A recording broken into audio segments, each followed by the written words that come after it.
In news that unfolded about 2 weeks ago, International Criminal Court appointed lawyer Danny Andrus as a special investigator to probe into war crimes that Israel allegedly commits in Gaza.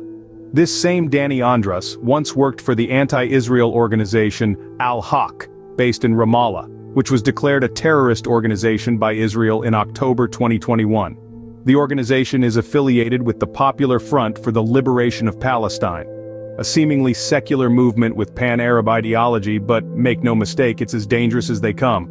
A testament to its brutality is the terrorists who massacred the Fogel family, who were associated with the organization. This clever terrorist group operates dozens of legal and propaganda mechanisms that promote soft resistance against Israel, especially money laundering for the hard activities of the front. One of the striking examples of this arrangement is Shawan Jabarin, head of Al-Haq, and a convicted terrorist who served time in an Israeli prison for recruiting terrorists for the Popular Front. A few years ago, Jabarin wanted to leave Israel to raise funds in France, but Israeli security opposed this. Jabarin petitioned to the Supreme Court and lost. The ruling stated that the petitioner operates in the guise of Dr. Jekyll and Mr. Hyde. He heads a rights organization, Al-Haq, during some hours, and during others, he is active in an organization that does not shy away from murder and attempts to murder, which have nothing to do with rights. Quite the contrary, they deny the most basic right of all, the fundamental right to life. Jabarin is also a dominant activist who centers around him other organizations identified with the Popular Front. Between 2014 and 2018, he was one of the heads of the Secretariat for Human Rights and International Law that operated from Ramallah through European government funds with the aim of prosecuting IDF soldiers for supposed war crimes they committed during Operation Protective Edge.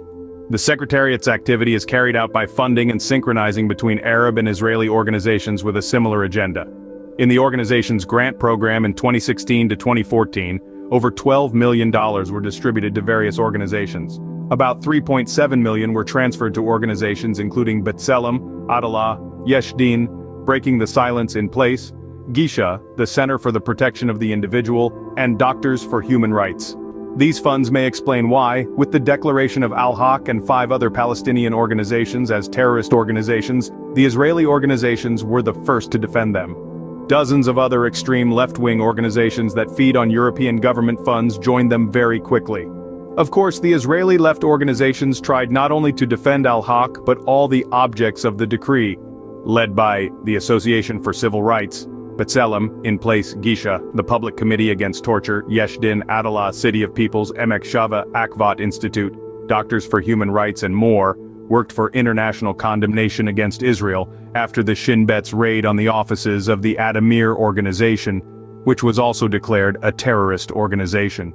The accountant of the Adamir organization, Samer Arbid, headed the cell of terrorists who murdered Rina Schnurb, 17 years old, in August 2019. The terror infrastructure was headed by Khalida Jarrar, a member of the Palestinian parliament on behalf of the Popular Front and one of the heads of Adamir.